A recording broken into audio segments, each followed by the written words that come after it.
এগুলো হচ্ছে কাঁচা কাঁঠাল, সবাই তো চেনেন। তো এবার আমার কাঁচা কাঁঠালের তরকারিটা খাওয়া একটু দেরি হয়ে গেছে, আগেই প্রসেসিংয়ে ছিল, সময়ের অভাবে রান্না করতে পারি নাই। তো এগুলো আমার ডিপে ছিল, আমি ছিলে তারপর হলুদ লবণ দিয়ে সিদ্ধ করে রাখছিলাম, আজকে বের করছি। তো আসসালামু আলাইকুম, কেমন আছেন সবাই? আশা রাখছি আলহামদুলিল্লাহ আপনারা অনেক বেশি ভালো আছেন, আমিও আপনাদের দোয়ায় ভালো আছি। তো আমি আজকে কাঁঠাল দিয়ে একটা তরকারি রান্না করব। সাথে নিয়েছি আমি হাড়যুক্ত তেলযুক্ত কিছু গরুর মাংস। তো আমি সমানই নিয়েছি, গরুর মাংসটা একটু বেশি নিয়েছি, কারণ এটা মজার জন্য একটু মাংসটা বেশি দিলে ভালো হয়। এই কাঁঠালটা চিংড়ি দিয়ে খাওয়া যায়, তারপরে দেখা যায় চিকেন দিয়ে খাওয়া যায়, তবে গরুর মাংস দিয়ে বেশি স্বাদ হয়, সব কিছু করেই খাওয়া যায়। তো আমার একদিন চপ বানাবো, সেই রেসিপিটা আপনাদের সঙ্গে শেয়ার করবো। এটা আমার রেসিপি না, আমরা কীভাবে খাই সেটি আপনাদের সঙ্গে একটু শেয়ার করলাম। তো দেখতে থাকুন, আমি রান্না করি। আজকে আমি সব কিছু কষিয়ে রান্না করব। তো চুলায় হাঁড়ি দিয়ে দিছি, তেল দিয়ে দিব, তেলটা একটু বেশি পরিমাণে দিব। এখানে সব প্রকার গোটা মশলা আছে, এলাচ, দারচিনি, লং, গোলমরিচ, তেজপাতা, এগুলো সব দিয়ে দিয়েছি। তেলটা আমার গরম হয়ে গেছে, এখন দিয়ে দিব পেঁয়াজটা হয়ে গেছে, বা এটাকে আমি অত একটা লাল করবো না, যেমন হয়েছে অতটুকুই। তো এখন আমি মশলাগুলো রসুন, লাল মরিচ, হলুদ, জিরা, ধনিয়া গুঁড়া, গরম মশলা সব একসাথে আমি আগে মাখিয়ে রেখেছিলাম, সেটা আমি দিয়ে দেবো এখন।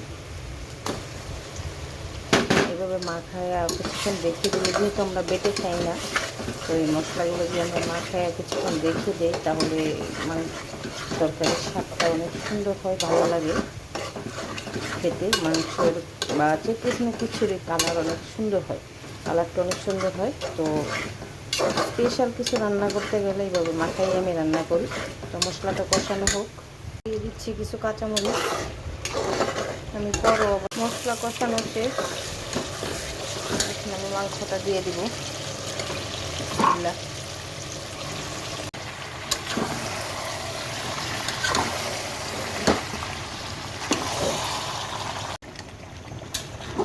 মাংসটা আমি সব নেড়ে কষাবো, ঢেকে দিব, জালটা একদম কমিয়ে। কষানো হয়েছে, এখন একটু দেখি, অনেকটা হয়ে গেছে।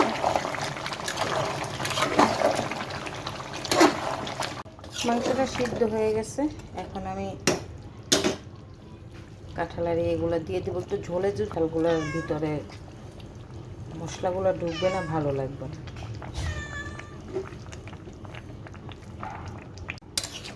এই তো একদম ভরে ভরে গেছে, এখন আস্তে আস্তে হইতে থাক, এখন ঢেকে দিব। মাংসটা হয়ে গেছে, কাঁচামরিচ দিয়ে দিচ্ছি আস্তে, এখন দিয়ে দিচ্ছি জিরাটা একটু বেশি পরিমাণেই দিব, আমি গরুর মাংসের মধ্যে একটু জিরা বেশি দিই। তো কেমন হয়েছে আমার রান্নাটা সবাই একটা কমেন্ট করে জানাবেন, ভালো লাগলে একটু লাইক দিবেন, শেয়ার করবেন। তো সবাই ভালো থাকবেন, আল্লাহ হাফিজ, আসসালামু আলাইকুম।